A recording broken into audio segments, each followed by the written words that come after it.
Assalamualaikum warahmatullahi wabarakatuh.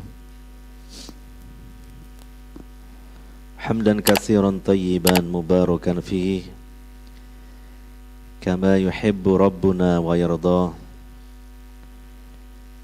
Ashhadu an la ilaha illallah wahdahu la syarikalah wa ashhadu anna Muhammadan abduhu wa rasuluh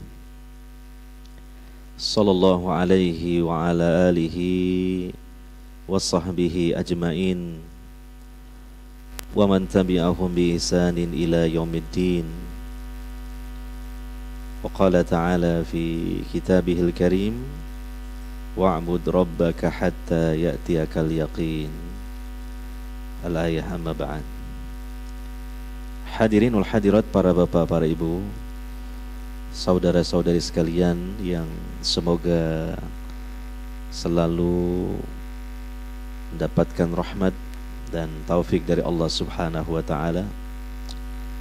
Alhamdulillah, kita bersyukur sekaligus bergembira karena pada kesempatan kali ini kita bisa hadir di sebaik-baik tempat di muka bumi ini, yaitu rumah Allah, masjid. Dan sekaligus juga kita hadir di majelis ilmu yang merupakan majelis zikir yang paling utama. Lebih-lebih lagi majelis ilmunya di masjid, dan lebih-lebih lagi yang dikajinya adalah kitabullah, Al-Quran. Semoga Allah Subhanahu wa ta'ala menganugerahkan kepada kita keutamaan-keutamaan, limpahan rahmat, maghfirah, dan juga taufiknya kepada kita sekalian, terutama dengan sebab hadirnya kita di masjid dan di majlis yang mulia ini. Dan sedikit saya mengingatkan serta menyampaikan nasihat sederhana untuk saya pribadi dan juga hadirin hadirat sekalian, bahwa sekarang terjadi pergantian musim ya, insyaallah demikian, dari musim kemarau menuju musim hujan, musim panas ke musim dingin. Mungkin di sebagian daerah termasuk di tempat kita sudah mendapatkan curahan hujan ya. Tadi sore juga di daerah Puri curahi hujan cukup deras ya. Maka kita sebagai seorang hamba Allah yang mukmin dan insya Allah tentunya memiliki ilmu, maka sikapi dengan benar ya, antara syukur dan sabar. Syukur karena kita mendapatkan curahan air hujan. Ini merupakan bagian dari rahmat Allah Subhanahu wa ta'ala. Makanya disunnahkan apabila kita mendapatkan curahan hujan untuk membaca doa-doanya. Di antaranya doa yang diajarkan oleh Nabi SAW yang berbunyi, mutirna bifadlillahi wa rahmatih. Kita dicurahi hujan sebagai anugerah dan rahmat dari Allah Subhanahu wa ta'ala. Anugerah dan rahmat dari Allah Subhanahu wa ta'ala.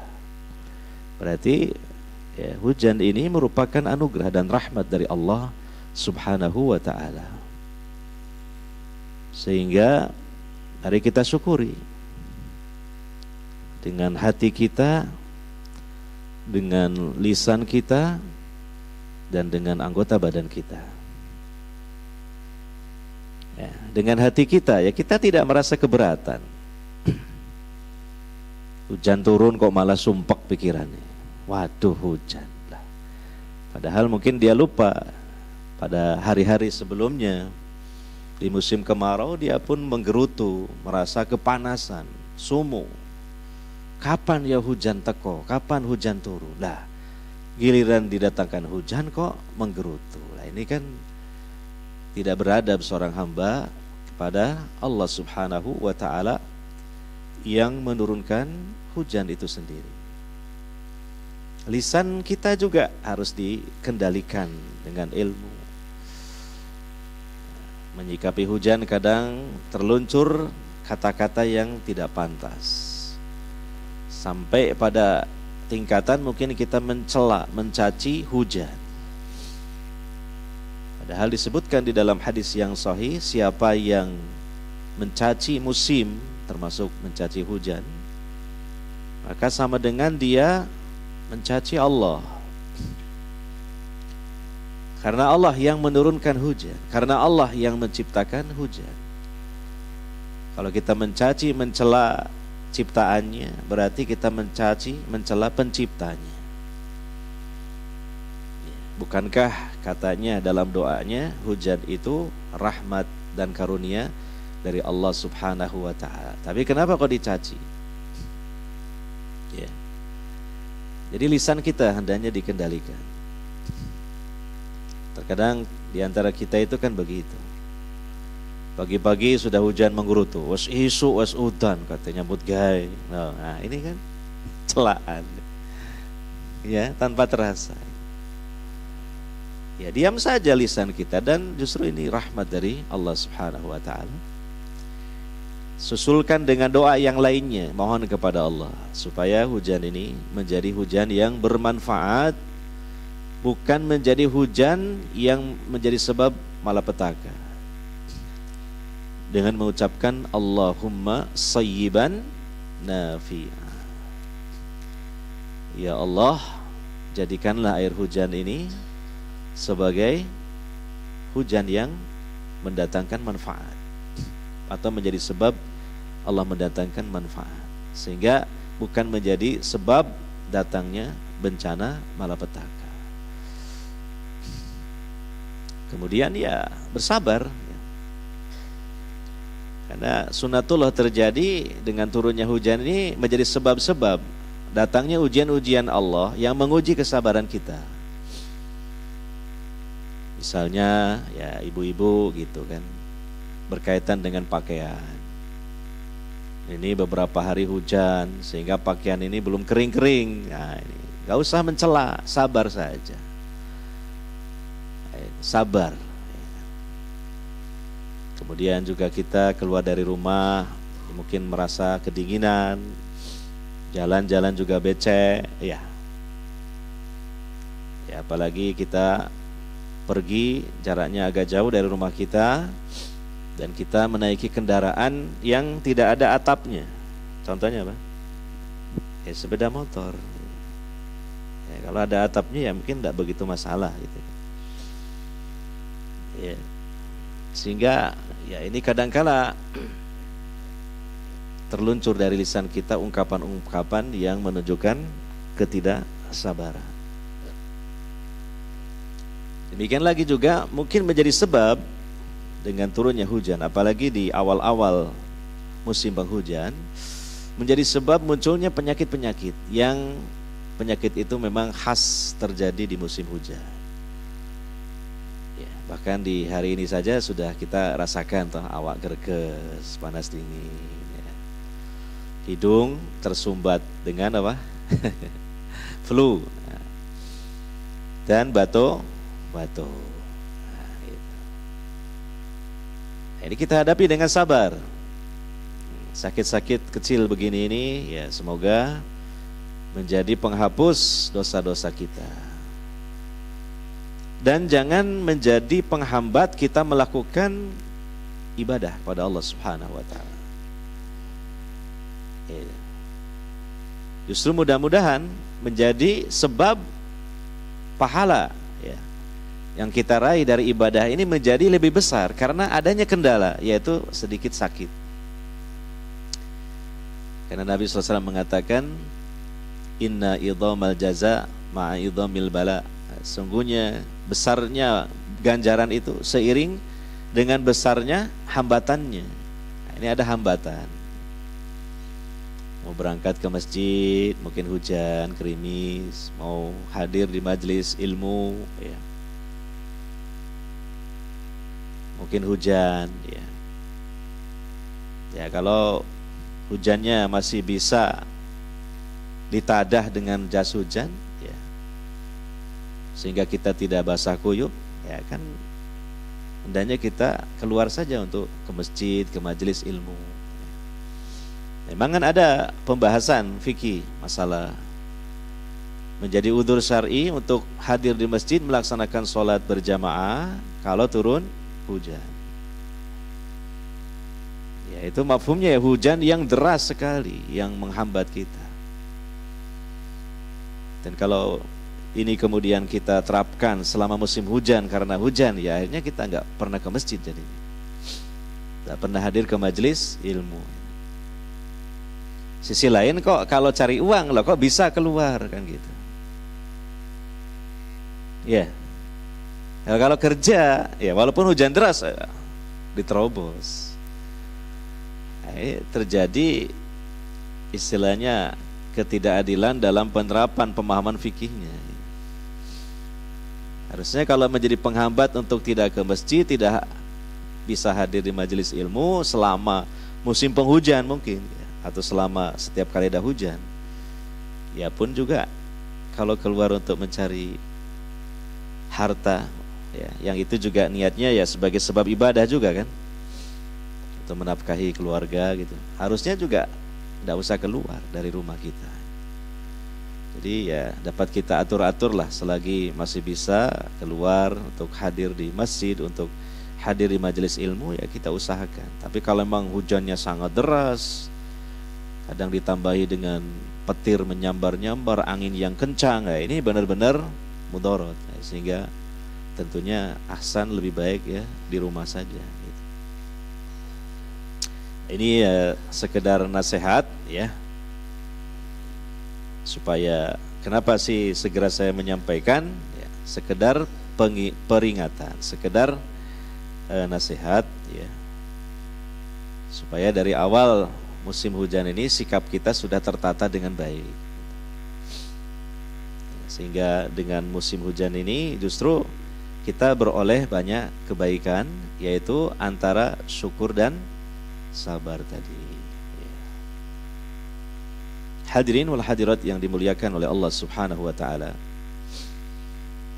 Kita lanjutkan kajian tafsir Al-Qur'an, masih membahas surah Ali Imran, dan ayat-ayatnya ini masih membahas tema seputar perang Badar dan perang Uhud, terutama perang Uhud. Menurut sebagian ulama di surah Ali Imran itu ada sekitar 60 ayat yang mengusung tema tentang perang Uhud gitu. Ya, ini mengisyaratkan bahwa banyak sekali ibrah, pelajaran dan hikmah yang dapat digali dan dipetik dari peristiwa perang Uhud itu. Padahal kan kita sudah tahulah setelah membaca sirah, ya, terutama sirah Nabawiyah, berkaitan dengan perang Uhud itu, kaum muslimin secara dohirnya mengalami kerugian.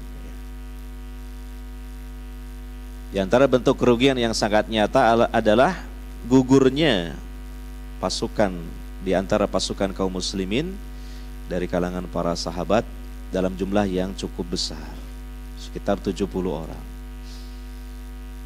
Ya, bahkan sampai juga Nabi SAW mendapatkan resiko dalam perang tersebut berupa luka-luka yang cukup parah. Ya. Dan apa yang terjadi ketika berkecamuknya perang Uhud juga banyak hal-hal yang itu pastinya bukan serba kebetulan. Memang semua berdasarkan takdir dan kehendak Allah Subhanahu wa taala. Apalagi itu berkaitan dengan peri kehidupan Nabi sallallahu alaihi wasallam dan orang-orang yang mulia yang mendampingi Nabi, yaitu para sahabat beliau. Maka tentunya pasti di balik itu ada pelajaran-pelajaran yang penting, ada hikmah-hikmah yang harus kita renungkan sebagai ilmu bagi kita. terkhusus masalah dalam hal jihad ya, melawan orang-orang kafir atau musuh-musuh kaum muslimin, dan secara umumnya ya menghadapi segala macam tantangan dalam hidup di dunia ini. Ya, silakanlah membaca atau dievaluasi kembali membaca Sirah Nabawiyah berkaitan dengan perang Uhud itu. Nah, kita masih juga membahas tentang hal tersebut, ya, perang Uhud, ya. Yaitu dimulai dari ayat 146 di surah Ali Imran. A'udzubillahi minasyaitonirrajim. Wa ka'ayyim min nabiyyin qatala ma'ahu ribbiyuna katsir. Fama wahanu lima asabahum fi sabilillahi wa ma da'ufu wa mastakanu wallahu yuhibbus sabirin. Dan betapa banyak nabi yang berperang didampingi sejumlah besar dari pengikutnya yang bertakwa. Rabbani, Ribbiyun itu sama dengan Rabbaniyun dalam tafsir demikian. Ya, seorang nabi yang juga tentunya biasanya memimpin ya, para sahabatnya atau kaum muslimin yang mengikutinya dalam jihad fi sabilillah, dalam peperangan membela agama Allah. Dia didampingi oleh manusia-manusia pilihan sebagai sahabat Nabi tersebut. Tidak terkecuali juga Nabi Muhammad sallallahu alaihi wasallam, dan ayat ini juga memang berkaitan dengan perang Uhud. Ya, contohnya di perang Uhud itu. Ya. Didampingi, menyertai ya, perjuangan Nabi kekasihnya untuk menegakkan kalimat Allah ya. Dengan penuh kesabaran, dengan penuh kesetiaan mereka membela ya, mendampingi nabinya. Dan ini adalah sikap umat yang terbaik, tidak seperti sebagian umat yang tidak baik atau mereka yang tidak soleh. Contohnya di kalangan Bani Israel yang disebutkan mungkin di surah Al-Maidah ya, ketika Allah Subhanahu wa taala memerintahkan Nabi Musa dan Bani Israel untuk berjihad ya, merebut negeri yang disucikan yaitu Palestina ketika itu. Maka bahkan sebagian besar dari kalangan Bani Israel yang menjadi pengikut Nabi Musa enggan untuk menyambut perintah jihad ini bersama Nabi Musa. Malah mereka mengatakan, wahai Musa, kami tidak mau untuk berjihad bersama kamu, karena di negeri tersebut ada orang-orang yang gagah perkasa lagi bengis, kami tidak berani menghadapinya. Silakan kamu dan Tuhanmu saja berjihad, kami menunggu duduk-duduk di sini menunggu hasilnya. Ini sikap yang kurang ajar ya, dan tidak beradab dari katanya pengikut Nabi tetapi tidak mematuhi ajakan Nabi tersebut. Nah, adapun para sahabat Nabi SAW, nah, contohnya dalam perang Uhud, dari kalangan Muhajirin, dari kalangan Ansar, mereka setia mendampingi Nabi SAW, turut serta dalam jihad fi sabilillah. Ya, suka duka bersama nabinya itu. Dan kalau menurut penjelasan Syekhul Islam Ibnu Taimiyah rahimahullahu taala, bahwa yang dimaksud dengan ya qatala ma'ahu ribbiyuna katsir, berperang di jalan Allah bersama nabi itu ya, sejumlah besar orang-orang yang bertakwa, itu diartikan secara luas menurut Ibnu Taimiyah rahimahullah ta'ala. Bukan hanya bersama Nabi secara hissi, secara fisik saja, tapi juga bersama Nabi secara maknawi. Maksudnya Ribbiyun di sini bukan hanya yang dimaksud para sahabat Nabi SAW yang mendampingi Nabi dalam perang Uhud saja atau dalam peperangan yang lainnya saja. Tetapi juga ya, sekalipun tidak bersama Nabi SAW secara fisik, siapapun dari umat Nabi SAW sampai hari kiamat yang berjihad di jalan Allah, yang berperang membela agama Allah, itu dianggap mereka bersama Nabi Muhammad SAW. Karena mereka membela agama yang disampaikan oleh Nabi Muhammad SAW. Mereka membela agama yang diwariskan oleh Nabi Muhammad SAW. Mereka membela agama Allah.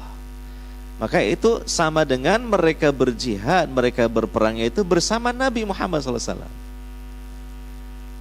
Dan ini suatu penafsiran yang cukup mendalam sekali ya. Karena ya namanya kebersamaan memang tidak harus diartikan kebersamaan secara fisik saja, tapi kebersamaan secara istilahnya maknawiyah. Oleh karenanya berdasarkan penafsiran tersebut, siapapun dimanapun di zaman kapanpun yang dia itu berjihad di jalan Allah, membela agama Allah, menegakkan kalimat Allah, memerangi musuh-musuh Allah dan Rasulullah, maka sesungguhnya dia bersama Nabi Muhammad SAW. Harus memiliki semangat dan jiwa seperti itu berdasarkan makna yang dapat dipahami dari ayat yang sedang kita bahas ini. Dan ini tentunya apa yang disampaikan oleh Allah Subhanahu wa taala, yang difirmankan oleh Allah Subhanahu wa taala di ayat 146 surah Ali Imran ini adalah merupakan pujian, sanjungan Allah Subhanahu wa taala kepada para pengikut Nabi yang sama-sama berjuang membela agama Islam.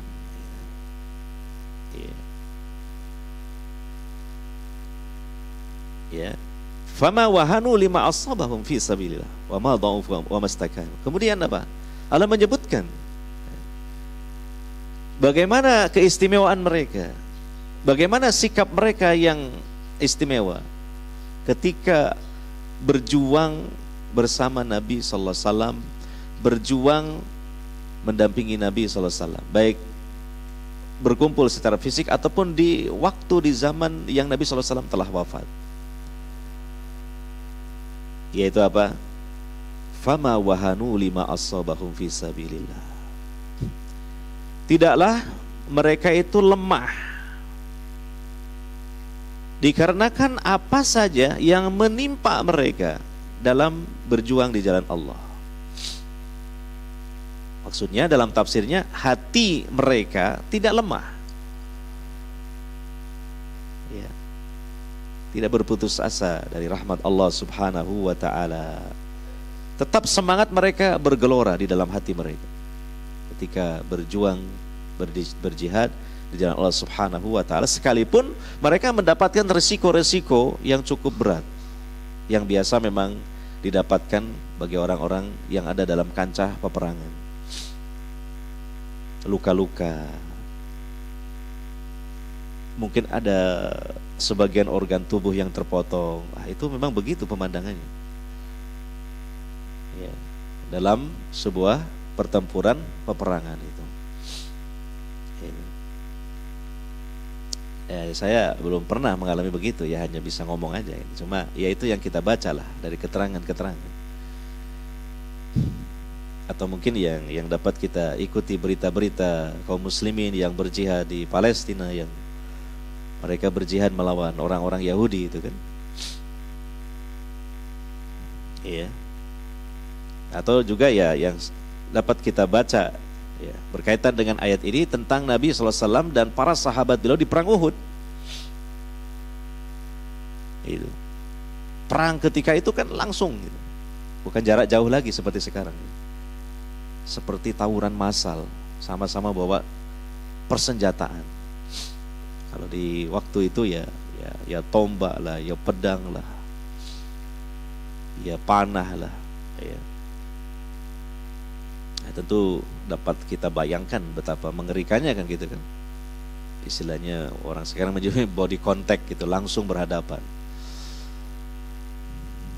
Ya, sehingga ya para sahabat lah yang kita tahu yang sekalipun mereka tidak meninggal dengan sebab berperang di jalan Allah, tapi kemudian di tubuh mereka itu penuh dengan luka-luka. Seperti dalam peristiwa perang Uhud ini kan, ada yang namanya sahabat Anas bin Nadhr. Ketika perang Uhud berkecamuk dan kaum muslimin di babak yang kedua itu mendapatkan hantaman yang keras dari kaum musyrikin. Yang ketika itu jenderal perangnya itu terutama 2 orang sebagai andalan, sayap kanan dan kiri. Yang satu dipimpin oleh Khalid bin Walid, yang satunya dipimpin oleh Ikrimah bin Abi Jahal. Dua-duanya ini pendekar Quraisy dan jenderal perang yang jenius. Sehingga banyak para sahabat yang wafat, ya, gugur sebagai syuhada. Maka kemudian Anas bin Nadhr, dia mengatakan kepada sebagian sahabatnya, aku mencium bau sorga di balik bukit Uhud ini. Makanya akhirnya dia langsung menyerbu musuh dengan gagah berani. Membabat banyak musuh, tapi dia sendiri juga banyak mendapatkan luka-luka. Hingga akhirnya dia gugur sebagai syahid. Dan ketika selesai peperangan, kemudian jenazahnya diketemukan oleh sebagian sahabat dan hampir tidak dikenali karena saking hancurnya badannya itu. Ada sekitar 60 luka di tubuhnya, bekas sabetan, hunjaman, senjata-senjata musuh. Dan tidak dikenali oleh kebanyakan para sahabat kecuali oleh kerabatnya karena melihat ada tanda di salah satu jari tangannya. Mungkin menggunakan cincin yang khusus, yang itu hanya dikenali oleh kerabatnya. Ternyata itu adalah Anas bin Nadhr. Dan itu bagian dari karomah yang Allah Subhanahu wa taala berikan kepada beliau, sehingga beliau tidak ada yang dia takutkan, bahkan beliau rindu untuk mendapatkan mati syahid karena Allah tunjukkan kepada beliau dia bisa mencium aroma khas sorga di balik gunung Uhud. Nah, itu tidak semua orang bisa mencium aroma sorga, dan Allah jadikan Anas bin Nadhr ini dia mengerti kalau itu aroma sorga. Karena itu kan sesuatu yang gaib, yang tidak dikenali dari aroma-aroma yang ada di dunia ini tentunya. Tapi dia dengan kuasa Allah mengenal itu aroma sorga. Itulah yang memompa semangat dia untuk kemudian menerobos, menyerbu musuh dengan gagah berani tanpa ada rasa takut hingga akhirnya menemui kesyahidannya itu. Yeah. Demikian juga ketika Nabi SAW dikepung oleh sebagian orang musyrik, maka ada di samping Nabi sahabat-sahabat yang mati-matian melindungi Nabi SAW.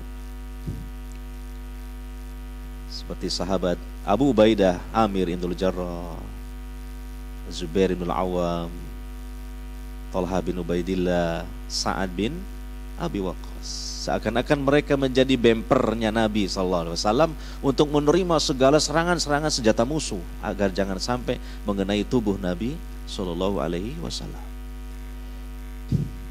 Termasuk pada Talha bin Ubaidillah. Makanya beliau juga termasuk salah satu dari 10 sahabat yang dijamin masuk surga karena di tubuhnya ditemukan puluhan luka dalam peristiwa perang Uhud itu. Jadi begitulah yang namanya risiko peperangan. Tapi apa? Ribbiyun itu mereka apa? Fama wahanu. Tidak menjadikan lemah hati mereka, tidak surut semangat mereka. Ini yang perlu diambil pelajaran, terutama dalam konteks jihad fi sabilillah, ya, berperang membela agama Allah ketika mendapatkan resiko-resiko dalam peperangan itu. Kemudian apalagi wama du'ufu, ini yang kedua. tidak menjadikan lesu atau loyo, maksudnya fisiknya. Ya, saya kira ini ada erat kaitannya dengan kondisi hatinya. Ketika semangat masih terus berkobar-kobar, menyala-nyala, maka tentu badan pun ikut juga seiring dengan itu. Karena badan itu kan juga mengikuti hati gitu. Kalau hatinya sudah lemah, hatinya sudah takut, hatinya sudah tidak ada semangat, badan pun ikut-ikutan loyo. Tapi ketika hati terus semangat, berkobar-kobar, maka seakan dia tidak mengenal rasa lelah, seakan dia tidak memperdulikan luka-luka yang dirasakannya. Tetap dengan kekuatan fisiknya yang luar biasa, terus berjuang di kancah peperangan itu. Ya. Dan kemudian yang ketiga apa? Nah ini, wamastakanu, tidak mau menyerah kepada musuh. Pokoknya terus dilawan. Bisa jadi mereka membunuh musuhnya atau mereka yang dibunuh, gitu. Pilihannya cuma itu. Tidak ada dalam kamus mereka menyerah gitu. Walaupun kita tahu ya dalam perang Uhud itu kekuatan kaum muslimin dibandingkan musyrikin tidak seimbang. Kalau tidak salah awalnya kan 1.000 pasukan muslim, cuma di tengah perjalanan kaum munafik membelot, tidak mau ikut serta bersama Nabi dan para sahabat ke Uhud yang dipimpin oleh Abdullah bin Ubay bin Salul. Sehingga jumlah pasukan kaum muslimin hanya sekitar 700-an. Nah, sementara jumlah personel pasukan musyrikin itu 3.000, berapa kali lipatnya? 3.000 pasukan. Yeah. Tapi mereka walaupun dalam babak yang kedua terdesak, tapi wamastakanu, tidak mau menyerah kepada musuh. Ya. Dengan mungkin kalau boleh kita gambarkan, sudahlah angkat tangan gitu ya. Kemudian senjata diletakkan gitu, angkat tangan. Tidak mau para sahabat seperti itu. Gitu. Ini luar biasa. Ya. Lihat, kita bacalah dalam sirah Nabi dan para sahabat itu dalam perang Uhud itu. Tidak ada yang menyerah kepada musuh, walaupun sudah terhimpit. Karena apa? Ya, kalau menyerah, ini menunjukkan kelemahan. Toh kalaupun menyerah, belum tentu juga selamat. Mungkin jadi tawanan kemudian dibunuh juga, dieksekusi, atau diperbudak, dilecehkan, dihinakan. Mending sekalian dilawan gitu. Bisa jadi nanti musuh yang terbunuh atau kaum muslimin yang dibunuh. Nah, kalau musuh terbunuh tentu mereka mendapatkan kemuliaan dan pahala yang besar. Kalau mereka terbunuh itu justru yang mereka harapkan, yaitu mati syahid. Nah, ini sesungguhnya salah satu kekuatan yang dahsyat yang dimiliki oleh kaum muslimin, kaum mukminin. Ya, kekuatan ruhiyah, kekuatan spiritual. Ya, 3 hal inilah yang harus diangkat, dipelajari oleh kaum muslimin pada generasi selanjutnya. Setelah generasi terbaik dari umat ini, yaitu Rasulullah SAW dan para sahabat terutama, 3 hal, yaitu wama wahanu lima asabahum fi sabilillah, wama dha'ufu wamas takanu. Wallahu yuhibbus sabirin, dan Allah mencintai hamba-hambanya yang sabar. Semua itu tentu dilandasi dengan kesabaran yang tinggi. Tidak lemah hatinya, tidak loyo badannya, tidak menyerahkan diri kepada musuh, menunjukkan kesabaran yang tangguh. Dan modal utama memang dalam berjihad di jalan Allah adalah kesabaran. Dengan kesabaran inilah maka Allah akan dekatkan dengan pertolongannya. Ya. Nabi SAW mengatakan, wa innan nasra ma'as sabr, sesungguhnya pertolongan Allah itu beserta kesabaran. Itu. Bahkan biasanya ya pertolongan Allah baru diturunkan ketika sampai pada puncak-puncaknya suatu hal yang memberatkannya, suatu tekanan yang paling tinggi, tapi tetap bersabar, maka biasanya disitulah Allah akan menurunkan apa? Pertolongannya. Ya, sebagaimana yang dapat diambil pelajaran dalam perang Badar, kan gitu. Bahwa Rasulullah dan kaum muslimin sudah terhimpit ketika itu. Tapi mereka terus bersabar dan terus berjuang. Hingga akhirnya Allah subhanahu wa ta'ala menurunkan bala bantuan dari langit, yaitu para malaikat. Sehingga kemudian kaum muslimin meraih kemenangan.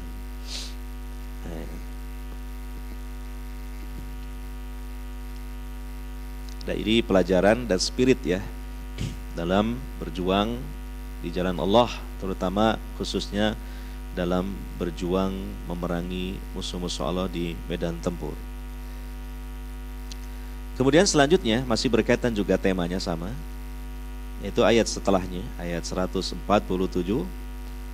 Wa ma kana qaulahum illa an qalu rabbana ighfir lana dzunubana wa israfana fi amrina wa tsabbit aqdamana wansurna 'alal qaumil kafirin. Ini doa luar biasa. Menjadi doa yang seyogianya disampaikan oleh seorang mujahid yang sedang berada dalam kancah jihadnya. Ya, ini doa dalam Al-Qur'an ya. Dan ini doa yang dibaca oleh Nabi SAW dan juga para sahabat yang mendampingi beliau, yang disebut dengan ribbiyuna tadi ya. Dan tidaklah ada ucapan mereka kecuali doa gitu ya. Jadi mereka tidak diam, mereka tidak berkeluh kesah, tapi yang terucap dari lisan-lisan mereka apa? Doa. Nah, ini menjadi pelajaran bagi kita kaum muslimin dalam setiap usaha-usaha kebaikan, dalam setiap perjuangan. Jangan lupakan Allah subhanahu wa ta'ala. Harus terus dampingi dengan doa-doa kepada Allah subhanahu wa ta'ala, sesuai dengan prinsip dan moto hidup seorang mukmin yang disebutkan dalam surah Al-Fatihah. Iyyaka na'budu wa iyyaka nasta'in. Hanya kepada Engkaulah kami beribadah dan hanya kepada Engkau pula kami minta tolong. Jadi ibadah dan doa itu. Ibadah dan doa. Iya.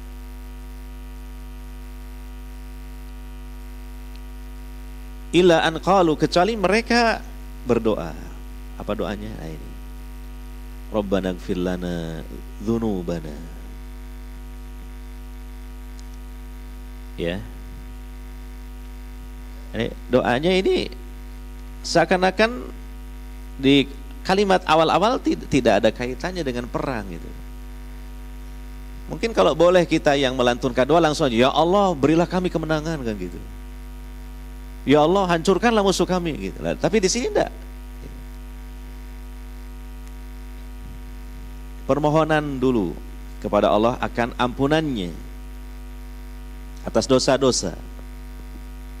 Ya, diutamakan orang itu mengharapkan ampunan dulu dari Allah subhanahu wa ta'ala. Iya, karena apa? Istighfar itu menjadi sebab segala kebaikan. Istighfar menjadi sebab kemenangan. Istighfar menjadi sebab Allah menurunkan pertolongan. Istighfar, permohonan ampun pada Allah subhanahu wa ta'ala atas dosa-dosa.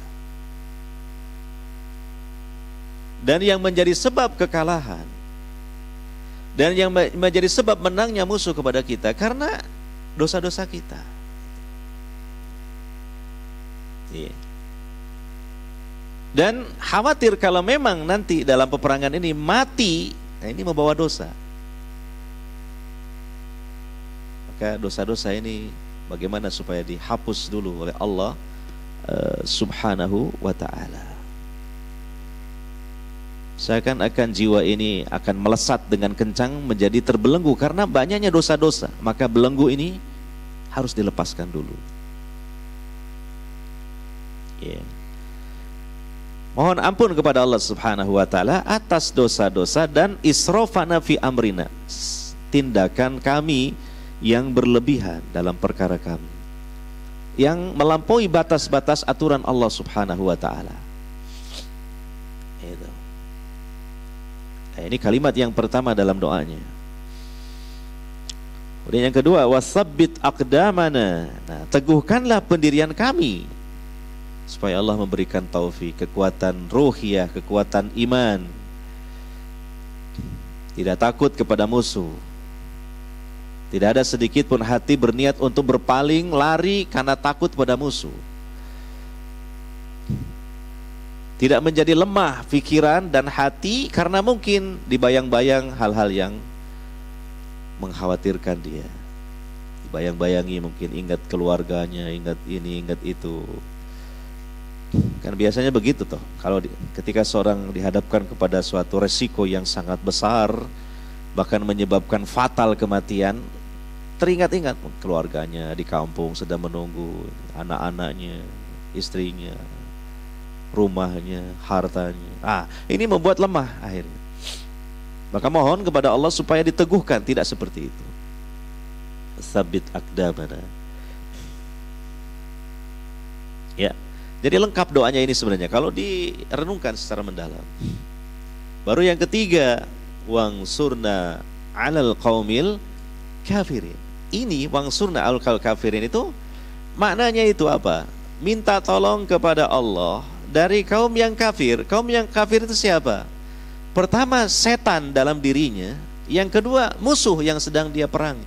Dua-duanya. Sayatinal insi wal jin.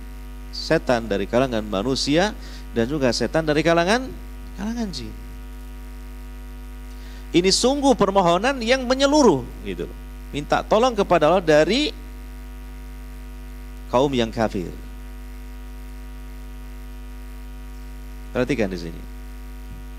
Bukan hanya musuh seorang mujahid dalam medan perang itu adalah musuh yang nyata, yang di depan mata dia saja yang kelihatan, tapi juga yang tidak kalah berbahayanya musuh-musuh dalam dirinya yang selalu membisikkan keburukan-keburukan dan mengajak kepada keburukan. Di antara apa keburukan itu?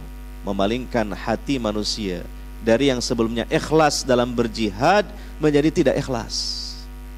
Ini bahaya. Ya kan?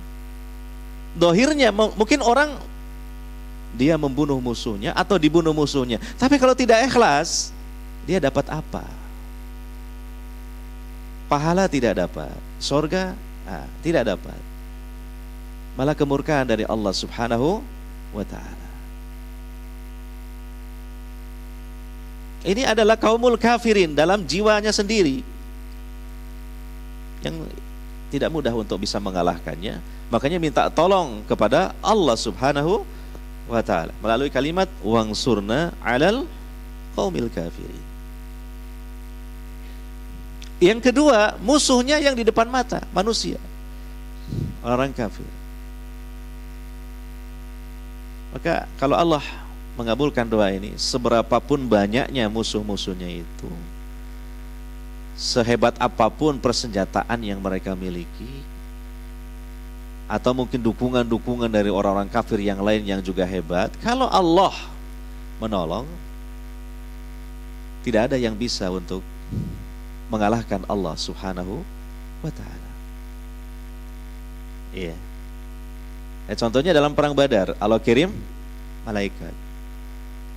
Ya, malaikat tidak mungkin dikalahkan oleh manusia. Tidak mungkin malaikat bisa dibunuh oleh manusia. Bahkan ada malaikat yang tugasnya membunuh manusia. Contohnya malakul maut.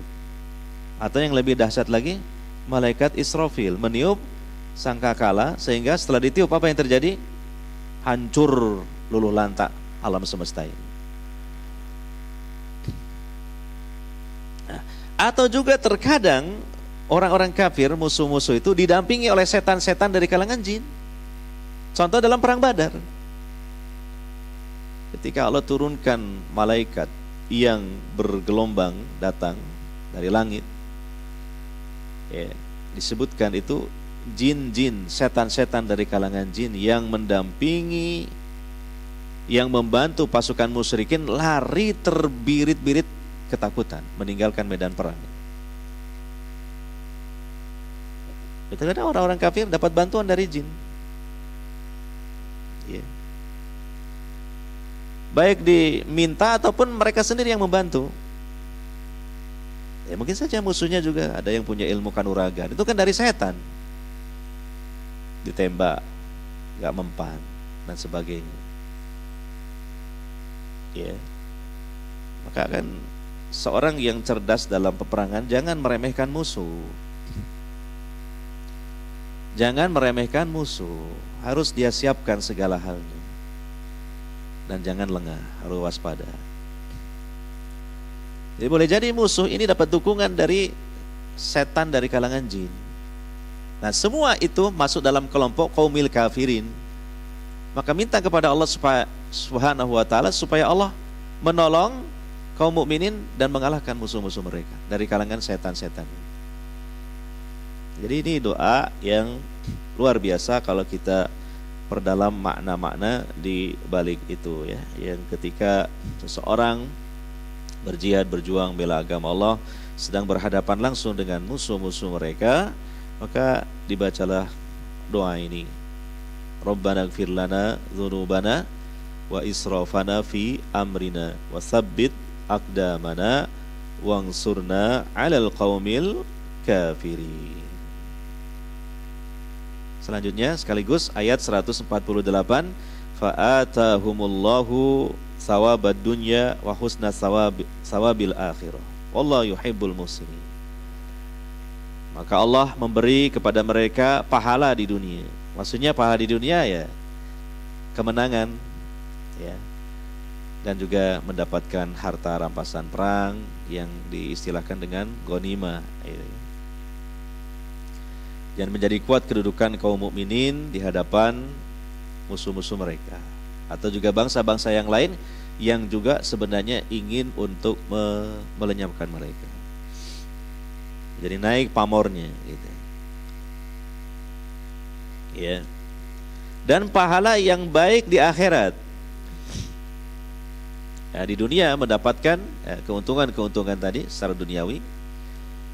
Lebih-lebih lagi juga di akhirat ya mendapatkan ganjaran yang besar. Karena jihad itu ibadah yang berat dan ibadah yang sangat agung kedudukannya. Wallahu yuhibbul muhsinin. Dan Allah mencintai hamba-hambanya yang berbuat ihsan. Ihsan itu berbuat baik sesuai dengan aturan syariat. Dan juga sekaligus maknanya ihsan fil ibadah. Ya, sebagaimana yang disebutkan oleh Nabi SAW ketika beliau ditanya oleh malaikat Jibril, yang ketika itu datang dalam rupa manusia, bertanya kepada Nabi tentang Islam, iman, dan ihsan. Maka ihsan itu kedudukannya paling tinggi setelah Islam dan iman.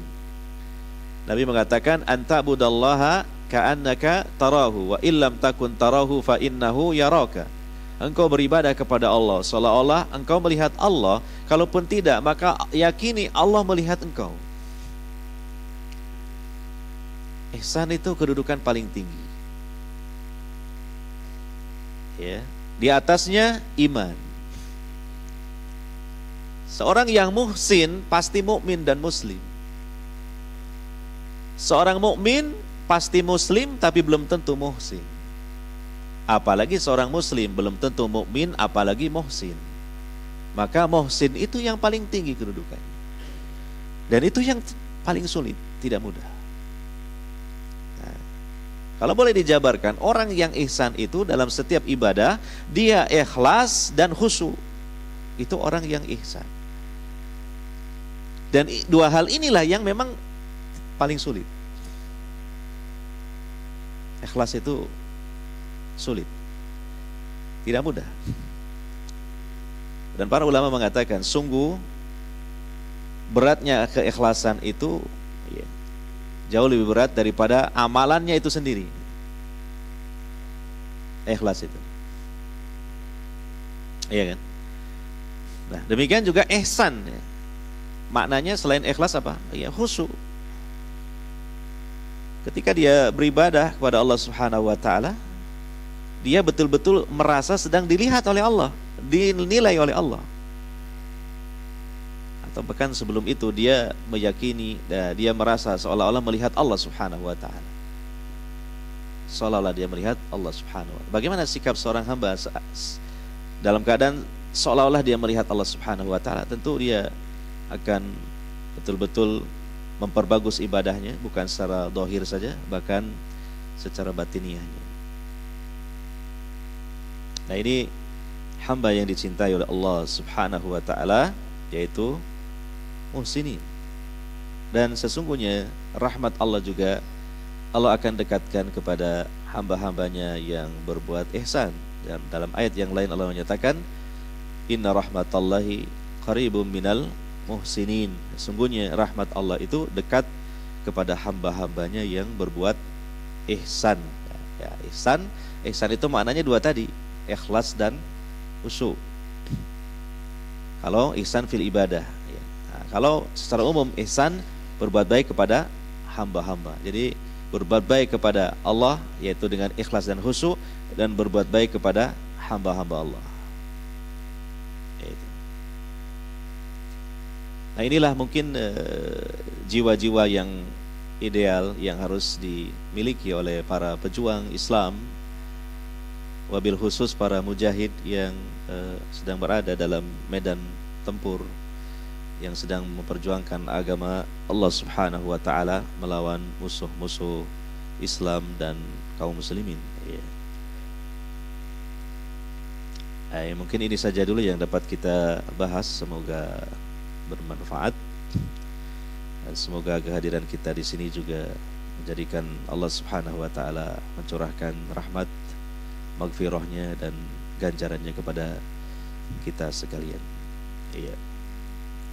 Demikian, mungkin tidak ada dulu sesi tanya jawab, langsung saja nanti kita setelah azan Isya lanjutkan dengan salat Isya berjamaah. Subhanakallahumma wa bihamdika asyhadu an la ilaha illa anta astaghfiruka wa atubu ilaik. Wassallallahu ala nabiyina Muhammad wa ala alihi wa sahbihi ajmain. Walhamdulillahirabbil alamin. Wassalamualaikum warahmatullahi wabarakatuh.